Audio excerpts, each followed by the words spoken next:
New Orleans Saints head coach Dennis Allen summed up really this entire game for the New Orleans Saints when he gave one word for the team's tackling: atrocious. We got all that and a little bit of lagniappe for you on today's episode of Locked On Saints.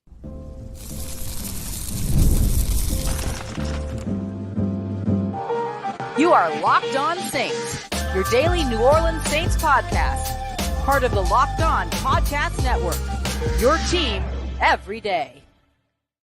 What is good, Who Dat Nation and Who Dat family? I am your host, your friend, Ross Jackson, New Orleans native, your New Orleans Saints expert and credentialed member of the media covering these New Orleans Saints over as the Saints beat writer with LouisianaSports.net and Saints analyst on WWL TV. And on today's episode of Locked On Saints, New Orleans Saints drop an embarrassing loss in a much-needed division game. 51-27. What the heck went wrong? We're going to break it all down. We'll take a look at the injuries that continue to pile up for this New Orleans Saints team that just can't stay healthy. Let's take a look at Spencer Rattler, who I believe did enough, and how long you're going to actually see him at quarterback. Sounds like you're going to see him a little bit longer than anticipated. We're also going to take a look by starting everything off here with what was the absolute worst defensive performance by a Dennis Allen New Orleans Saints team since he's been around, whether defensive coordinator or head coach. We're going to break it all down and take a look at just what the heck went wrong in this New Orleans Saints 51-27 loss. We appreciate you very much, as always, for making us your first listener, for being an everydayer here on the show, which is a proud part of the Locked On Podcast Network, your team every day. Today's episode brought to you by friends over at Prize Picks, the easiest and most fun way to play daily fantasy sports. Get started today at prizepicks.com/LockedOnNFL. Use the promo code in all lowercase LockedOnNFL to get $50 instantly when you play $5. Listen, if you just sat down and watched that football game between the New Orleans Saints and the Tampa Bay Buccaneers, the last thing that you need for me to be doing is standing here and telling you how bad this game was for the New Orleans Saints, how much they struggled on the defensive side, how things didn't come together or stay together over on the offensive side, so on and so forth, injuries, everything like that. But unfortunately, that's the situation that we're in, right? Because I'm not going to sit here and I'm not going to lie to you. I'm not going to sit here and I'm not going to tell you that, oh, well, the Saints might be able to turn this around and that things are probably going to be fine and blah, blah, blah. That just doesn't feel like the reality for this New Orleans Saints team. So let's speak honestly and fairly at the same time about where this New Orleans Saints team is. And right now, this New Orleans Saints team feels like it's kind of in the dumps. Couple different reasons why. The first big thing that stands out to me is this New Orleans Saints defense, which I've been saying to myself since probably about week 4, right? The loss in Atlanta where the team's defense couldn't hold up late leads or with late touchdown drives by the offense. They weren't able to hold those late leads in the final possessions, things like that. And I'm going to say it out loud now. This is the worst New Orleans Saints defense that we've seen under Dennis Allen. Is there time for it to turn around? Yes, of course. We're only 6 games into the season. We're only looking at this game only looking at this team 6 games in. There's always time to turn things around. Is it likely that things are going to turn around? It's going to take a hard time to convince me. The only thing that I'm going to be convinced by is actually seeing it. And what we have seen so far from this New Orleans Saints team, especially the defense, which, remember, was supposed to be the team's strength coming into this season. Yes, they were revamping things on the offensive side, but they didn't really make many upgrades personnel-wise over on the offensive side. They reconfigured their offensive line a little bit, but otherwise, like, same group of tight ends, same group of running backs, same group of wide receivers for the most part, in terms of the guys at the top that see the field the most, Chris Olave and Rashid Shaheed. That has not held up to what it is that you expected from this defense so far this season. And that's massively concerning because the defense was the thing that always kind of kept the team in the game. Remember, at the beginning of the season, one of the things that we talked about is that if the New Orleans Saints offense improves to a point to where they can score more than 20 points in a game, that the defense will probably have them in winning position in those games. And then they turn around and scored 27 points with a rookie quarterback at the helm, which is a pretty good total to get in a situation like this. Understanding, too, that one of those touchdowns came from a special teams touchdown. The first one, Rashid Shaheed, with a punt return touchdown, of course. But still, getting a pair of touchdown drives from your rookie quarterback in his first ever career start in the first half, that's typically a pretty good sign. But then when you turn around and you surrender 51 points, well, that kind of negates all of that progress, doesn't it? Let me give you a couple of just kind of ideas with where this defensive performance ranks in New Orleans Saints history. Let's start with the thing that's most important first, the scoreboard. 51 points surrendered by the New Orleans Saints defense. That's the most in the Dennis Allen era. It's the fourth highest total for the New Orleans Saints in their team's history, and it's the most surrendered by a single team so far this season, understanding that right now, as I record this, the Detroit Lions have the football with 47 points and 8 minutes left on the clock. So they might get surpassed in this situation. But the first 50-point game surrendered to a team this season was by the New Orleans Saints in their typically outstanding defense. Let's focus down a little bit more or expand our focus a little bit more. Let's take a look at total yards. 594 total yards, nearly 600 yards of offense for the Tampa Bay Buccaneers. That's the most ever in the Dennis Allen era and the second most in New Orleans Saints history. Let's go a step further. Let's look at rushing yards. 277 rushing yards surrendered in this game, an average of more than 7 yards per carry for the Buccaneers team as a whole. The running backs constantly able to get yards before contact. The New Orleans Saints interior continuing to have no push in the run game. This has been a major issue for the New Orleans Saints for multiple years now. Here we go again. 277 rushing yards, the 10th most surrendered in team history and the most surrendered in the Dennis Allen era. You pretty much have to go back to the 70s to find a bunch of years where the Saints defense gave up more passing yards than they gave up today. The 70s. That's how far you have to go back. This was exactly what Dennis Allen said that it was, although I will give Dennis Allen, I will be clear about what it is that Dennis Allen said. Dennis Allen said that the tackling in this game was atrocious. There's no other word for it. I completely agree with him there, but I would go so far as to say that the defensive performance almost in its entirety was atrocious. The almost part of that is Jonathan Abram and Cam Jordan coming up with interceptions off of tip drills. So being an opportunistic defense. Paulson Adebo undercutting a route on a beautiful interception himself with a pretty good return as well. Gave the offense some starting field position that was to their advantage. Great for when you have a rookie starting quarterback in that situation as well, especially a guy getting his first ever start, all that. Saints storming back out of a 17-0 hole, going into the locker room with the lead and getting the ball back, which I thought was going to be big for this team as well.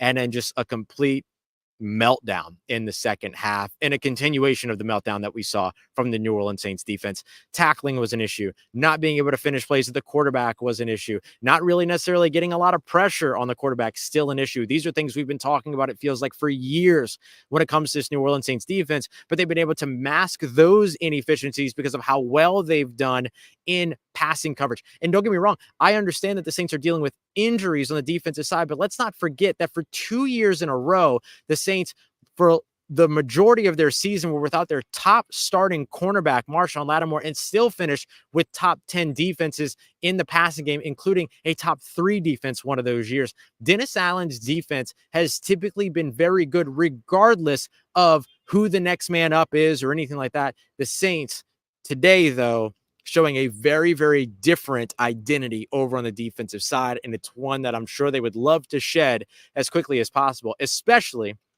with a Denver Broncos team on the way in just 4 days on Thursday Night Football, a game that is going to be massively emotional, with Sean Payton returning to town and Drew Brees being honored and all those other things. Can the New Orleans Saints defense really get better in just a few sleeps?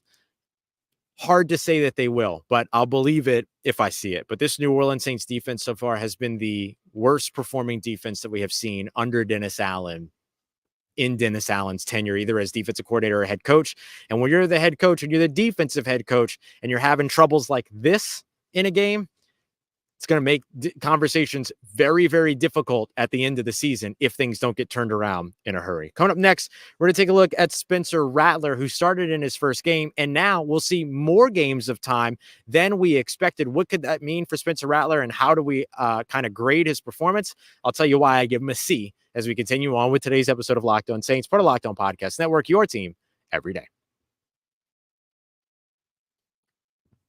Today's episode of Locked On Saints brought to you by our friends over at Hims. Having some trouble performing in the bedroom, just like we saw the New Orleans Saints having trouble performing on defense on this field? Well, there's somebody that can help you out. The Hims is doing a great job, right? They're changing men's healthcare by providing those affordable sexual health treatments from the comfort of your own couch. It's all 100% online. You don't even have to deal with any awkward doctor visits. So if you want to check them out today, start your visit for free online today at hims.com/locked on. That's HIMS.com/locked on for your personalized ED treatment options. Hims.com/locked on. The products mentioned are chewable compounded products, which are not approved by or verified for safety and effectiveness by the FDA. Prescriptions require an online consultation with a healthcare provider who will determine if appropriate. Restrictions apply. See website for details and important safety information. Subscription required. Price varies based on product and subscription plan.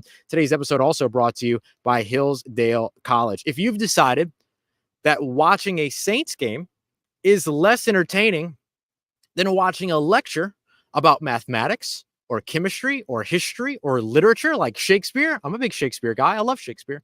If you think that would be more entertaining, Hillsdale College is for you. They're effectively democratizing education in a little bit of a way, giving you free access to a bunch of their courses, 40 different courses, hundreds of hours of lectures and things like that. So if you'd rather learn something new, then maybe, stick around, then Hillsdale is the place for you. Go and check them out today.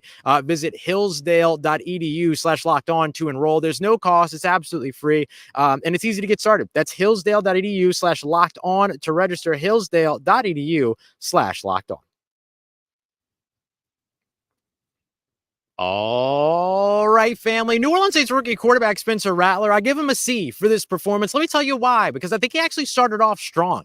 Had him in the high B category. I'll remind you that I don't believe in plus or minus grades in grading. That when I was teaching, when I was a professor at a couple of different colleges that I worked at and things like that. I was the same way then. I'm still that way now. I think you get the grade that you earn. There's no need for a plus or a minus. So I give Spencer Rattler, who for me started off with a very solid B, maybe even creeping towards an A, but a very solid B at the beginning of the game. I finish his game with a C. Let me explain why. So I thought that early on in the game, he looked comfortable. He looked in control. I thought that the offensive system worked really well for him. I wish that offensive coordinator Clint Kubiak trusted him a little bit more early on in the game in those third and short situations where they continued to run the football for some reason, knowing that the running game hasn't been there for them for weeks, and knowing that you have a beat up interior offensive line and you're still running Alvin Kamara up the middle on 3rd and 3, 3rd and 2. Use Spencer Rattler's legs, designed runs,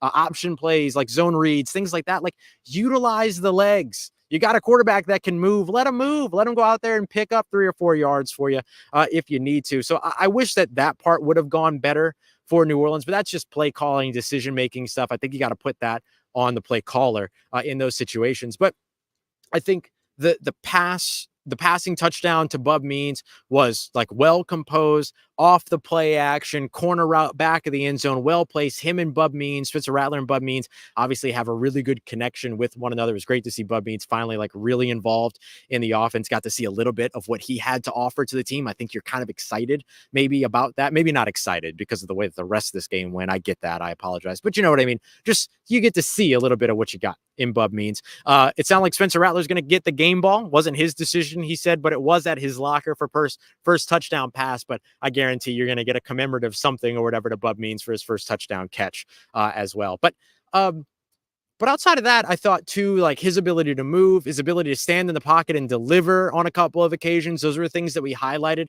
You saw the mobility as well. I picked up a big 3rd and I think it was a 3rd and 8, maybe a 3rd and 7.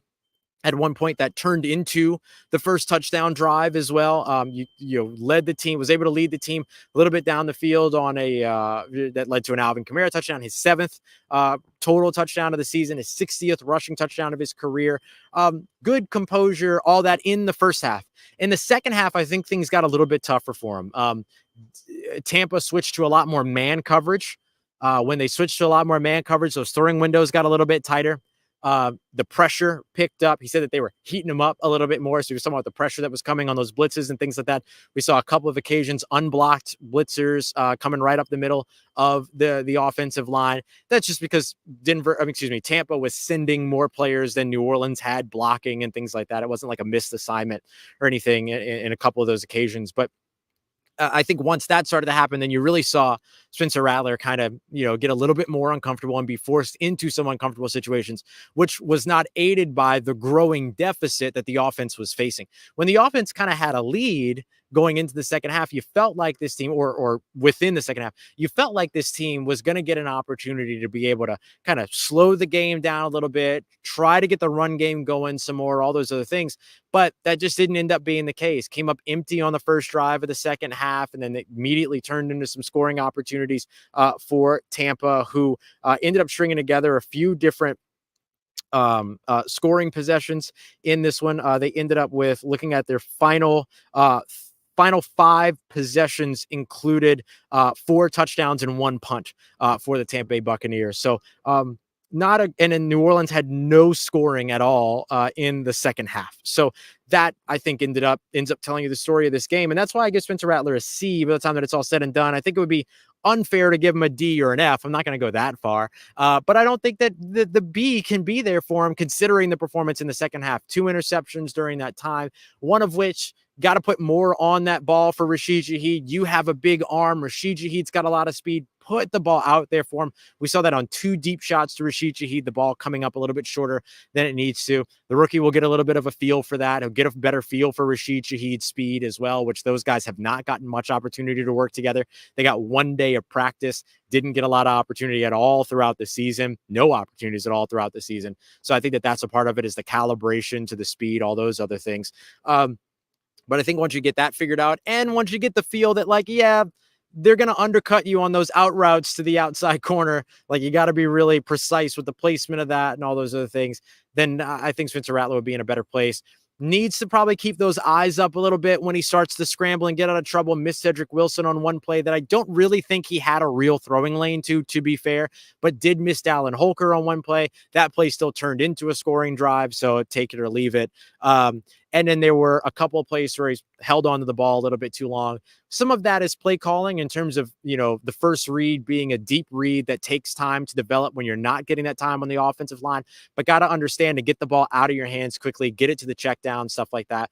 Got to switch things up a little bit as well over the offensive side to help him get the ball out quickly. We saw some of that early. Saints couldn't get their run game going. So what did they do?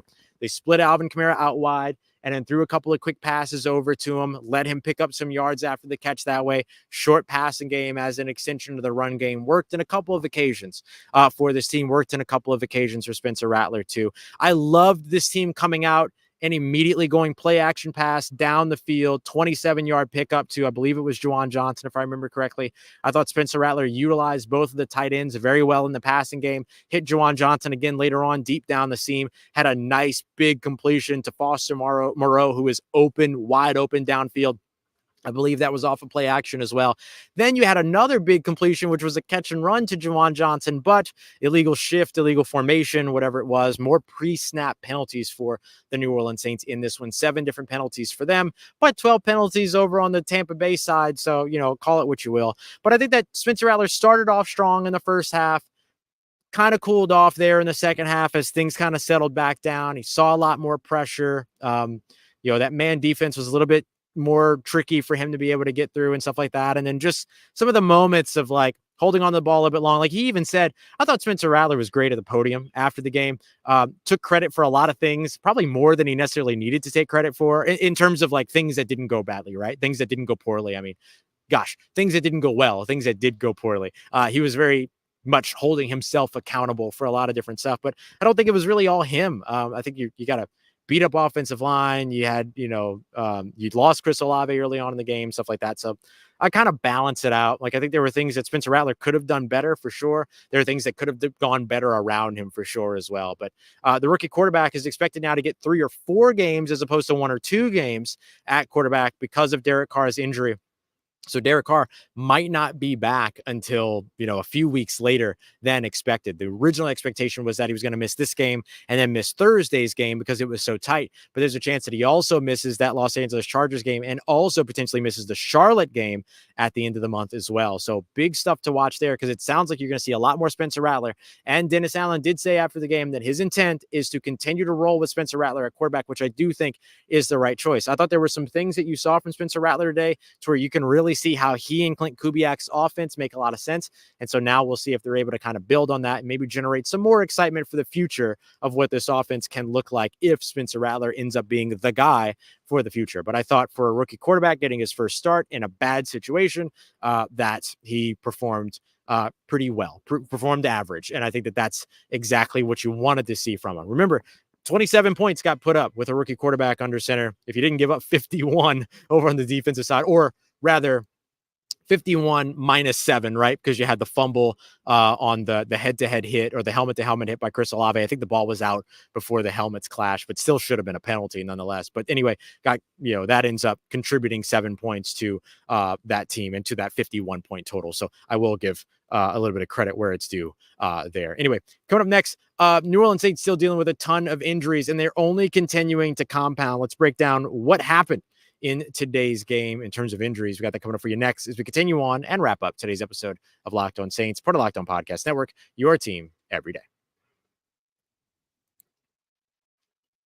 Today's episode of Locked On Saints brought to you by our friends over at Prize Picks. It is the best, easiest, and most fun way to play daily fantasy sports. All you got to do is pick 2 to 6 players, go up against the projections. Prize Picks is going to give you a projection for those players, whether you're looking at football, basketball, hockey, whatever it is, baseball that you're into. You can find it all over on Prize Picks. Then you just choose more or less than that projection. That's it. That's all you got to do. You get those right. You get up to 4 of those right. You get up to 100 times your entry back. Go and check them out today over at Prize Picks. You want to download the Prize Picks app and then use the promo code LOCKEDONNFL. You'll get $50 instantly when you play your first $5 lineup. That's your first $5 lineup, $50 instantly with the promo code LOCKEDONNFL on the Prize Picks app. It's Prize Picks. Run your game. Let's get it, Who Dat Nation. Wrap it up today's episode. Sorry for the choppiness over on the video side at the moment. The Superdome Wi-Fi is not being super fun with me at the moment, but should sound fine over on the sound side of it all.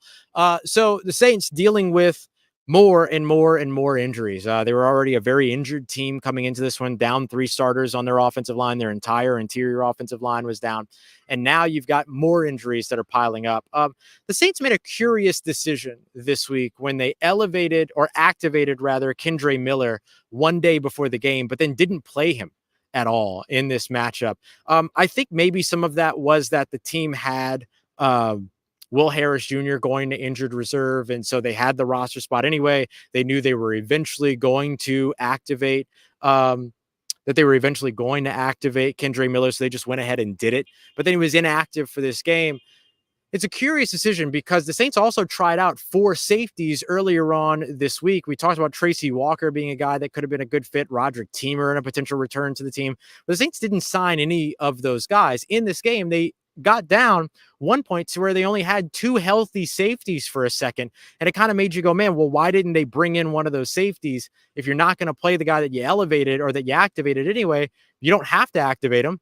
Wait until Monday to do that, and then try to figure out your safety situation. Now, that's me oversimplifying based on the 2020 vision that's presented with the after-the-fact hindsight. I get that, but it was just a curious decision. But I want to take a look at the injuries that New Orleans is dealing with. So you've got Chris Olave in concussion protocol now. Not great, because Chris Olave has been pretty consistent for you, either in 80-plus receiving yard games or taking options or being the guy that gets so much of the focus from the defense that it opens up opportunities for other options. So that's going to be a big one to watch. And look, it's tough to return from concussion protocol by Thursday, like Sunday to Thursday. That's going to be really, really challenging for Chris Olave to pull off. So I don't know if he's going to be available for Thursday's game against Denver, but definitely a big one to watch out for. Certainly makes you wish that the team still had A.T. Perry as an option, right? But instead he's with Denver coming to town in just a few days. The other side of it, on the other side of the football, you don't forget, you've also got the offensive line injuries. No Cesar Ruiz, no Lucas Patrick, who was a game time decision for this one. He was not able to get back out on the field. And then, of course, Eric McCoy is still on injured reserve since his injury that took place against the Philadelphia Eagles. Highly unlikely, I think, that he's going to be back anytime soon. Might not be until after the bye week as the Saints host the Los Angeles Rams here December 1st that he ends up making his way back. At least that's what my good friend John Hendricks and I are both expecting from this team or from that situation later on. So you're dealing with all those injuries on the offensive side. Plus, of course, Derek Carr is out for 3 to 4 weeks. Then you jump over to the defensive side of the football where you were already without Pete Werner, where you were already dealing with some other injuries on the defensive side, including Will Harris going to injured reserve. Now you've lost Tyrann Mathieu, who did not return to the game after he went out with a forearm injury. Tyrann Mathieu has dealt with a forearm injury, a heel injury. I believe I don't want to say exactly what the other injuries are because I can't remember and I don't want to say the wrong injury. So I'm just going to say, I believe 2 other injuries as well. I want to say one was a groin injury, if I remember correctly. And then he had another injury too. Now you add a forearm injury to it. He wasn't able to get back out on the field today. You saw Alontae Taylor go off, but did come back on. You saw Jonathan Abram go off with a back injury, but did come back on. And then you saw Brian Brzee deal with an injury and then go back out on the field as well. So at least those last 3 guys made it back out onto the field. But it got really nerve-wracking for New Orleans for a moment where they didn't have Alontae Taylor. They didn't have Jonathan Abram. They didn't have Tyrann Mathieu. The only 2 safeties that you had, and you already came in without Will Harris, the only 2 safeties that you had were Jordan Howden and JT Gray. And that's not what's designed for this defense. It's not what's designed for this team. So less than ideal, I guess, is the best way to say it. But the Saints still dealing with a lot of injuries here. And I think if you're the New Orleans Saints, you really have to dig in and figure this out. I don't think you can do anything about it during the regular season. You're not going to move on from a medical staff in season or anything. You're not going to make any crazy decisions like that because you need those guys. You need those people that have like a real kind of understanding of what it is that you do, who the players are, all those other things. So I don't think you can make many changes over the course of the season, but I think you really have to look at least what the medical issues are for the team. Maybe it comes down to the medical staff. Maybe it comes down to the conditioning. Maybe it comes down to how you're practicing. I don't know. I don't know what it is. I know the Saints have a fantastic, nutrition program and all these other things. Are the players just not utilizing it? I don't know. I don't know what it is. I don't know where it's not my job to cast the blame or figure out where that is, but the Saints absolutely have to get that figured out over the course of the regular season. Because the fact of the matter, over the course of the offseason, because the fact of the matter is that like you have this really good, what was a really good defensive system. You got the quarterback you said you wanted. You got the offensive coordinator and a really good offensive system, it looks like, for this team. You might have a really good quarterback for your future in Spencer Rattler. We'll learn more over the course of the next few weeks, but I certainly don't think you saw anything that was terrible from him. So if you put all that together, you could have a pretty good team here, but none of it will matter if the team can't stay healthy, right? And look, there's a big difference between a concussion and soft tissue injuries, and we've seen soft tissue injury after soft tissue injury after soft tissue injury for this team, right? Like if Tyrann Mathieu's out with a broken forearm, you can't fix that, right? Like you can't put whatever Wolverine had in his bones, right? To get him to keep his bones from breaking or whatever. Like if that was the case, you can't do anything about that. I don't know if that's what it is. I'm not reporting that that's what it is, but I'm just saying that there's certain injuries you can't do anything about, lacerated kidneys, stuff like that, like we've seen before in the past. But when it comes to calf injuries, groin injuries, these types of soft tissue injuries that we've seen the Saints deal with so much over the course of the season already, that's where I think you really have to drill down and try to figure out exactly what's going on. Bright notes for this team. I think Spencer Rattler's start was really bright. Let's see if the start is more indicative of who he actually is. We'll have to see that over the course of the next few weeks. I thought that his post-game presser was a bright spot here because just a guy coming out as a rookie quarterback and just putting all of it on himself. That's pretty big for a rookie. So I do want to commend him for that. Matthew Hayball, New Orleans Saints punter, low-key had a really good day. Forced Tampa to drive more than 90 yards on a couple different occasions with some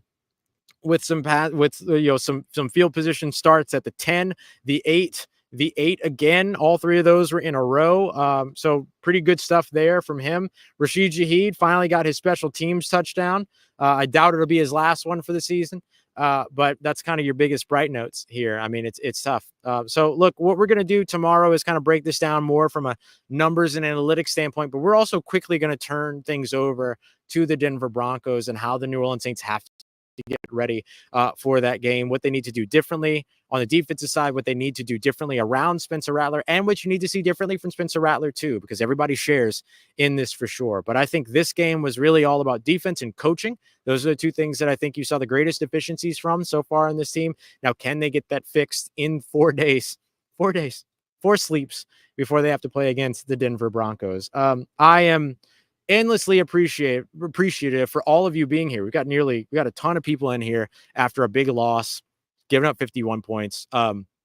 And I appreciate you very much for coming through and for continuing to support the show despite all that. Thank you, thank you, thank you. We'll see what happens with this New Orleans Saints defense, and thus we'll see what happens with Dennis Allen by the time it's all said and done too. But the New Orleans Saints quickly need to get this turned around, and they got to get it turned around in a matter of days before their Denver Broncos game. We appreciate you very much as always, making us your first listen of the day every day. Make sure you go and check out our friends over at Locked On NFL for your second listen. Check out Locked On Pelicans with Jake Madison, Locked On LSU with our good friend Matt Moscona as well. We appreciate you very much as always for making us a part of your day, part of your routine, for saying yes to me on the show. As always, if you see me, please say hi. And if you need anything else around your New Orleans Saints in between these episodes, make sure you follow me on your favorite social media at Ross Jackson, NOLA. Hit me up. Let me know how the family's doing. Let me know how you living. Let me know how you momming them. And trust Who Dat Nation, I'll holla at you.